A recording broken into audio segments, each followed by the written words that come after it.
In today's day and age, you have to be more than just a spray foam contractor. It's not enough just to be an insulation guy and be out there to sell and provide insulation to the market. You are fundamentally changing the way building envelopes work, so you have to know a little bit about that. Hi, I'm Robert Naini, your spray foam advisor and the guy in the Hawaiian shirt. I wear the Hawaiian shirt as a symbol of freedom and flexibility, something that all business owners should want to achieve. You know how most SPF contractors start their business because of their technical skills, but they have no plan for growth? There's no consistency because decisions in their business are made on the fly. They are just trying to get through the day. And they are spread too thin because they do everything themselves. Well, what I do is help SPF contractors like that measure profitability, identify the key activities that drive success in their business, and create a game plan that develops consistency and growth. Let's get into it.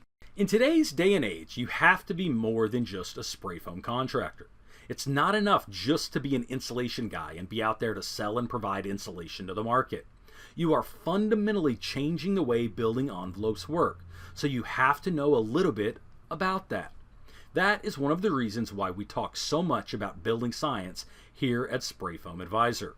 It's important for you to know that when you do something to the building, like create an unvented attic and change the way that air and heat flow, you are changing the building physics and the dynamics of that structure.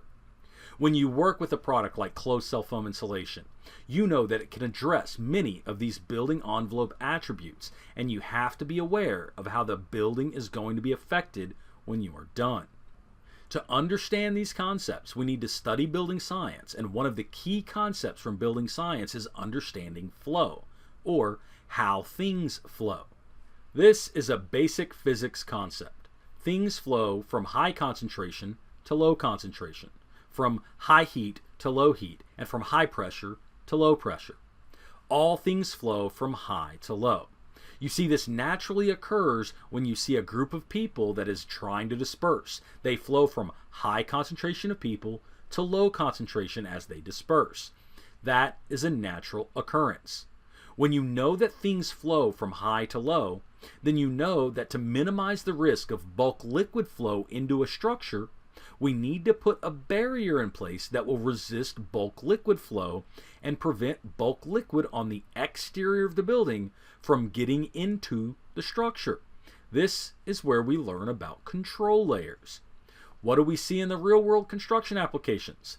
Typically, we see this in the form of a drain plane on the exterior of the building envelope.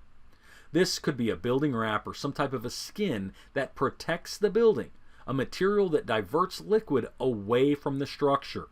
For example, when we install closed cell foam in the exterior of buildings, we are providing that bulk liquid drain plane with closed cell foam in that exterior application.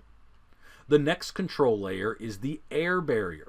When air flows, it brings with it contaminants like heat, moisture, allergens, and pollutants. We want to minimize the airflow from the exterior to the interior, so we put an air barrier in the assembly. The next control layer is the thermal boundary, or the insulation layer. We put that in place to minimize heat flow, to create more efficient structures, and to have lower heat loads. And the fourth and final control layer is the vapor control layer. The vapor control layer addresses moisture vapor in the air.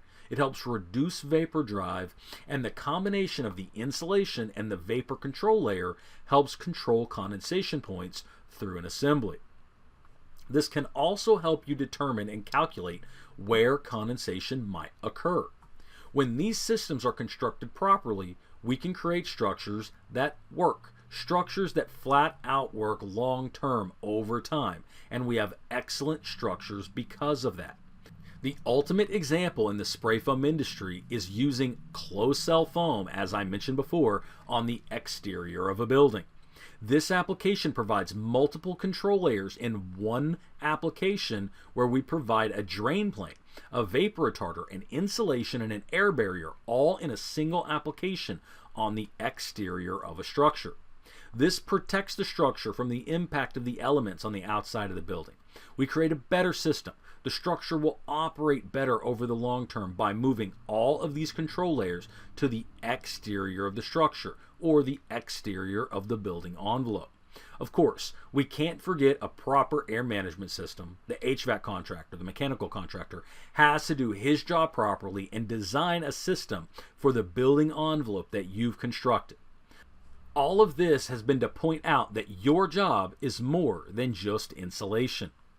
You have to be a performance contractor. You have to be a building envelope expert. You have to be familiar with building science and aware of how what you are doing is going to change the structure so you can educate your customers and work with HVAC contractors on the project so the building works effectively and efficient over time to get the best result for the end customer, because that is your goal.